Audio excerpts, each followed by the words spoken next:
Hari ini santai mas, saya kirim jemputan ke rumah, jam 14 kita ketemuan bagaimana? Sebuah WA yang saya hanya jawab, siap. Maka dalam waktu kurang dari 30 menit, tibalah saya di wilayah dalam tanda petik, terbatas dan terlarang. Dalam diskusi panjang penuh dengan candaan, itu adalah ciri khasnya tanpa terasa jam menunjukkan pukul 16-an. Di mana sang tuan rumah mengatakan, kok saya lapar ya? Mas Bosman bagaimana? Yang saya jawab cepat, lapar lah. Lalu 2 orang dipanggilnya dan dia berkata, saya ingin bakmi GM 2 buat Pak Mardigu 1. Yang dijawab, maaf posisi agak jauh, izin. Suasana hening sejenak. Kemudian dia masih di tempat duduknya, menengadahkan wajahnya hanya dengan tatapan mata dalam. Yang kemudian dengan nada pelan dia melanjutkan perintahnya dengan pernyataan darinya. Saya suka kuahnya masih hangat. Siap, itu saja satu kata keluar dari 2 orang yang berdiri dengan sikap sempurna. Saya tahu di otak keduanya pasti berpikir keras bagaimana caranya kuahnya masih hangat. Artinya harus cepat-cepat. Ternyata kurang dari 20 menit kami pun dihidangkan apa yang diperintahkan tadi. Saya dalam hati berkata, gak ada kenikmatan selain kenikmatan berkuasa dan berdaulat rupanya.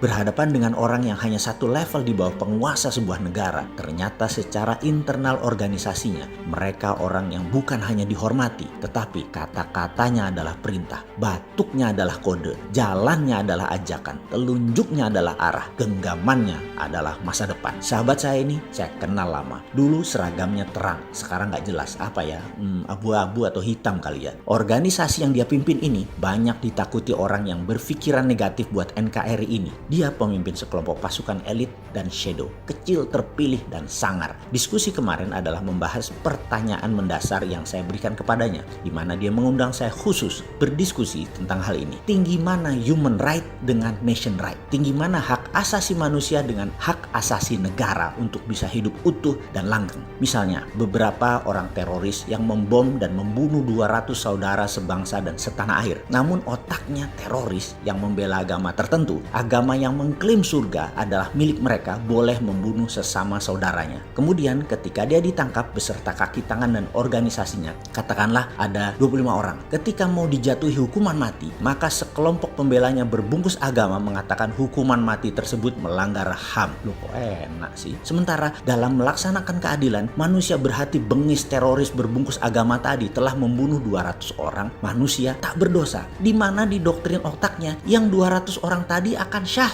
masuk surga. Jadi dia sang pelaku dan perancang tindakan pembunuhan tadi tidak merasa berdosa. Dan pendukungnya juga merasa ini semua melaksanakan perintah Tuhan. Atas nama HAM, hak asasi manusia, mereka berlindung. Bagi saya, dan ini saya katakan ke beliau, itu mereka melanggar 2 hal, human right dan nation right. Maka jawabannya, hukumannya mati. Ada hal yang pasti kita pegang erat-erat di dalam bernegara adalah jangan pernah ubah pondasi bernegara, yaitu nation right, nation interest, dan survival of the nation. Ini di atas segalanya di dalam bernegara. Dan dalam pelaksanaannya ada 7 pilar, yaitu IPOLEXOS, Budhankam, ideologi, politik, ekonomi, sosial, budaya, pertahanan, dan keamanan. Jadi sesuai undang-undang, presiden bekerja dibantu oleh para menteri. Maka pecah 7 saja kementerian dengan masing-masing terdiri dari 4 alias hanya 28 departemen. Kelar sudah bernegara, gak usah banyak-banyak, sederhana. Namun ya gak sesederhana sekarang cuman pakai MMT 1 menteri doang, jabatannya ad hoc lagi, apa-apa dia lagi,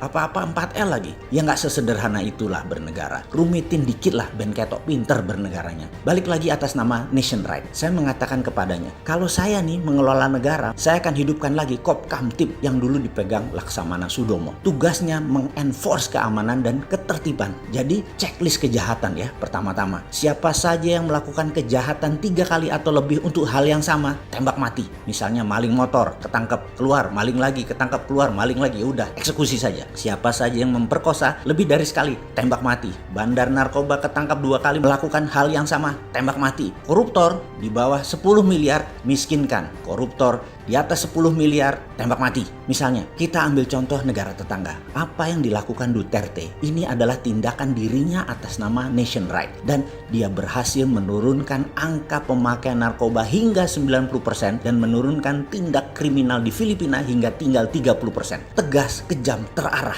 Itu baru pemimpin. Siapa organisasi resmi negara yang akan menjalankannya? Ya organisasi ini. Demikian jawaban singkat saya kepadanya. Lapor nggih ke RI 1 dan jajaran yang berkepentingan. Kriminal di Indonesia harus diselesaikan secara adat, secara nation right. Tak perlu semuanya dieksekusi. Efek jerah pasti didapat. Berhamburan mereka lari ketakutan sisanya.